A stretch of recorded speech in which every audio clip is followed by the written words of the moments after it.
أحمد العوضي رح يتجوز يارا. إن شاء الله الارتباط ده هيعلن يعني في خلال شهر أو شهرين. وياسمين عبد العزيز مش السبب بنجاحه. لا ياسمين ولا 100 واحدة زي ياسمين.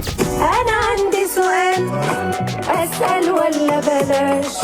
يعني كل الإشاعات اللي قالت إنه في علاقة بتجمع يارا بأحمد طلع أبوه ليأكدها.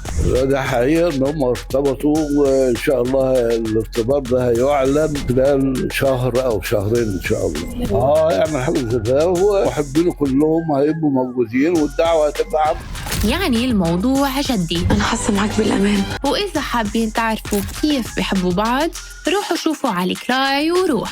اللي عمله في المسلسل حقيقي مش تمثيل، هو ده المشاعر اللي كانت بتربطه بينه وبين يارا. بحبك يا علولي. ومن بعد الحكي الناس صار بدهم يشوفوا شو ردة فعل أحمد، خصوصي إنه كل هالفترة كان عم يجرب يخلي الموضوع سري حتى معنا. يمكن عشان بشتغل دايما بطلة، يعني اشتغلت معي أكتر من مرة، فبيربطوا ده بالحاجات يعني.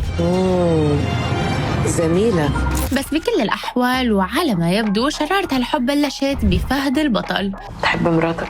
أنا بعشقها. فأحمد لقى كل مواصفات فتاة أحلامه بيارا. هو عايز واحدة مطيعة، واحدة تسمع الكلام، واحدة ما تبقاش عنادية، واحدة فرفوشة تتحمله. هي دي المواصفات اللي طالب ولقاها في يارا. على قلبي زي العسل. وإذا مفكرين إنه ياسمين هي السبب بنجاح أحمد فبحسب والده بتكونوا غلطانين. أحمد العوضي لو مش موهوب لا ياسمين ولا 100 واحدة زي ياسمين هينفعوه. حتى أنت يا حظ يا حظ ما استنكناش. أما بالنسبة لقصة الحب الكبير اللي جمعته مع ياسمين، أنا لسه بقول لك الحب الحقيقي اللي في حياتي. لا، هو الحب الحقيقي أحمد.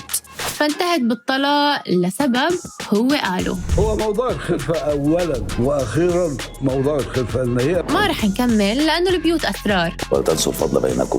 ولأنه الكلام اللي قاله زعج كتير ناس واعتبروه غير أخلاقي بحق ياسمين. وطبعا الفلاحين ما عندهمش الحتة دي في الرجالة اللي احنا نقول سبب إن واحد ساب مراته عشان ما بتخلفش.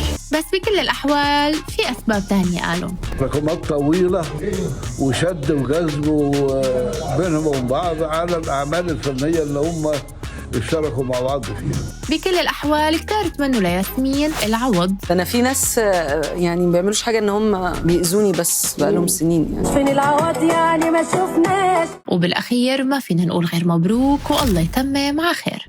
بحبك. بحبك.